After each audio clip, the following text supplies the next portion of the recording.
Pasensya na kayo. Nagkamali ako. Nagkamali ako sa inyo. Patawarin niyo ako. Sa inyong lahat, maganda ba ako tundo?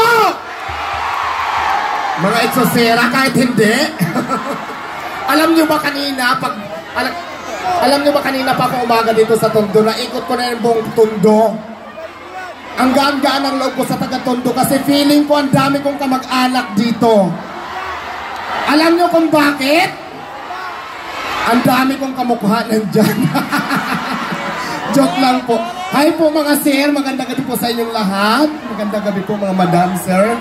Ayan, magpapakilala muna kami sa inyo. Ako po si Diwata Paris, pero mas kilala bilang isang... Ay, mali, baliktad.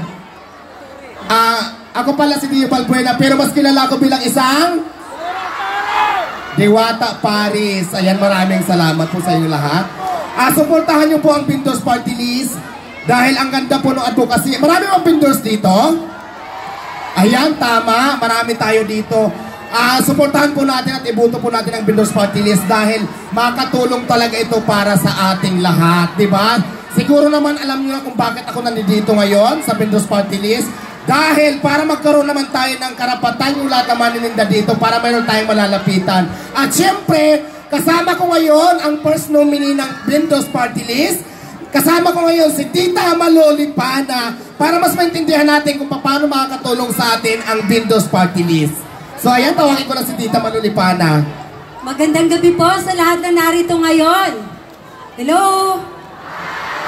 Uy, alam nyo habang nag-iikot kami kanina no, sa buong District 3, tuwan-tuwa po ako kasi nakita ko po kung gaano nyo po kainit na pagpagtanggap sa amin po sa Vendors Party List po. Okay, napaka ano po, init ng pagtanggap nyo.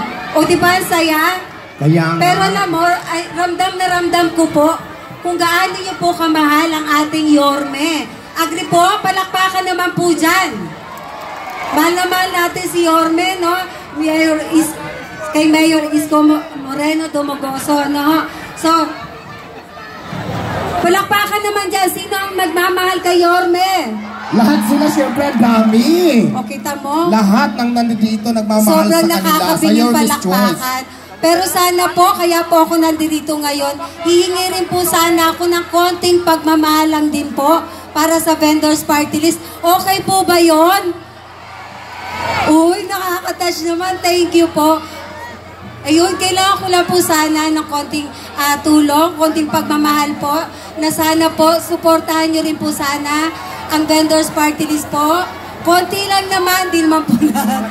Pero yun, kasi po, ano po, ang advokasya po namin ay paano po, syempre, kaya po kami nandito pag nakaupo po kami, ay syempre tutulong po kami sa lahat po ng gagawin pong proyekto ng ating napakabait, napakasipag, napakagaling po. Alam nyo na kung sinong Yorme natin, di po ba? And syempre kay Vice Mayor G. Atienza, syempre tutulong po tayo doon. At sa ating pong katuwang na congressman din po, kay Kong Ernest Junicia po. So yun po lang naman ang hiling ko, ang amin maadvokasya. Uy! Para po makatulong sa lahat, syempre.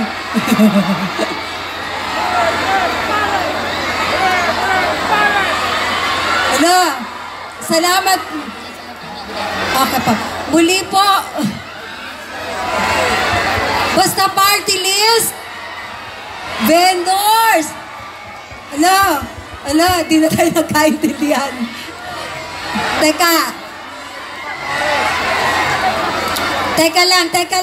Teka lang. Okay, stop muna kasi baka hindi na makapaglatag ng advokasya si Tita Malo. Mamaya ibibigay ko naman sa inyo yan, oo. Baka maupos yung oras natin. Ayan, maraming salamat po sa inyo. Konti lang po mga ating mga kababayan dito sa Manila. Konti lang. Ang aking lang po advokasya, hindi naman po ganun kahaba. Ang main goal po natin po para sa Manila, siyempre po, tumulong po sa lahat ng proyekto ng ating Mayor, siyempre, Mayor Isko Moreno Dumogoso po. And siyempre, sa buong council po na nandirito ngayon. Anyway po, Diwata Yorme's ba? Choice, di ba? Yes, Yorme's Buong Choice po. Yorme's Choice. Ayun, yun lang naman. Na-overwhelm tuloy ako. Yun lang. Sa susunod, magkikita-kita tayo. Maasahan ko po ba ang tulong niyo po sa vendors? Yun, kailangan ko po na sana po. Sabi ko, kung gaano nyo kamahal at gaano nyo po kamahal talaga si Yorme, hihingi lang ako ng konti para sa vendors party list. Okay po ba yun? Yun, maraming salamat po muli. Magandang gabi po sa lahat. And again, salamat po sa ating napakabait at pinayagan niya po tayong makadaupang palad kayo, ang ating Yorme. And of course, sa ating Vice Mayor po, kay Vice Mayor Chi Atienza, at sa ating Congressman po, kay Congressman Ernest Junicio po, and sa lahat po ng konsel na nandito ngayon. Straight tayo, di po ba? Yun, ang lakas ng ano. Salamat po na marami. Magandang gabi po muli at salamat po sa napakainit yung pagtanggap. Ayan, once again, salamat po sa inyong lahat. Maraming salamat po muli. Aban kundi sa pang-araw-araw na bakbakan kontra sa kahirapan. Sa araw ngayon, sa ating panahon, ang ating bayani ay walang iba kundi si Yorme Isko. Ibalik sa lungsod ng Maynila. Lumaban sa kahirapan at nagsumikap. Lumaban sa kamangmangan at nag-aral ng puspusan. Lumaban sa katiwalian at nakita natin naging matagumpay. Dito sa harap ninyo, ako'y nangangako kasama ni Yorme at lahat ng ating konsehal, kasama ng ating vice-mayor at ni Lito Atienza, kasama ng ating kongresista, na dadaling ko ang tapang at sakripisyo hango ng tondo diyan sa Senado upang ibangon muli ang lungsod nating minamahal, ang Maynila. Ibagsak natin ang hindi makakatarungan na presyo. Ang disenteng trabaho ay itaguyod. Hanap buhay sa bawat pamilya. At higit sa lahat, tayo ay magkaisa. Nitong nakalipas na linggo, nahati ang sambayanan dahil sa biglang pag-aresto at pagtangay ng dating Pangulo Presidente Rodrigo Roa Duterte. Naglunsad ako ng isang investigasyon diyan sa Senado at napatunayan na sunod-sunod na irregularidad at paglalabag sa batas ang nangyari. Hindi ko po matanggap ang dagok sa atin, ang insulto sa husgado at ang hamon sa soberanya ng ating minamahal na Republika ng Pilipinas.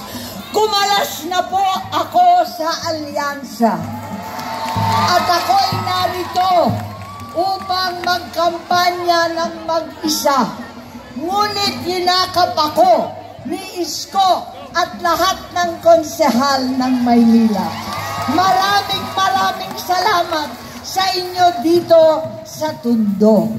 Hindi ko po makakalimutan pagkat ako, tulad ni Isko, tulad ni Tatay Digong, ay nagmula sa lokal. Alam namin ang agarang aksyon. Kilala namin ang tuloy-tuloy at tapat na solusyon. Mas malakas ang tenga namin sa kalam ng sikmura kesa sa bardagulan ng politika. Mas malakas ang boses namin sa pagtatanggol sa mahihina kesa sa walang tigil na siraan at pamumulitika. Kaya sa araw na ito, sana'y nagdidiriwang si Tatay Digong ng kanyang 80 kaarawan sa piling ng kanyang minamahal diyan sa Davao. Pero sa halip na magdiwang siya sa Davao, siya ay nasa malayo, mag-isa, malamig, may sakit, walang alyansa, ngunit kulad natin dito ay malakas pa rin, matapang pa rin, matatag pa rin. Kaya't sa araw na ito, wala tayong regalong kailangan na hiling ng nakararami na makauwi at maipagtanggol ang kanyang sarili sa harapan ng husgadong Pilipino. Dahil dito, hinihingi ko na samahan sana ninyo ako sa aking panalangin sa ating minamahal na patron ng Tondo, ang dakilang bata, ang ating Santo Niño. Mahal na poon, ikaw ang nagbigay ng lakas, tapang at talino kay Rodrigo Duterte at sa mga inihalal ng bayan. Sa loob ng maraming taon, pinatunayan niya ang kanyang malasakit, sinakripisyo ang sarili upang magtanggol ng mahihina at buong tapang na lumaban para sa kapayapaan ng bansa. Ngunit, Panginoon, higit sa anumang kapangyarihan, itinadalangin namin ang kanyang kalusugan. Bigyan mo po ang matanda ng sigla, ng lakas ng katawan at isipan upang patuloy niyang madama ang pagmamahal ng taong bayan kahit siya'y nawalay sa amin. Gabayan mo ang katarungan upang ligtas siyang makabalik sa piling ng kanyang bayang minamahal. At mahal na Panginoon, hilumin mo po at bigyan ng kapayapaan ang aming bayan na nagkawatak-watak na.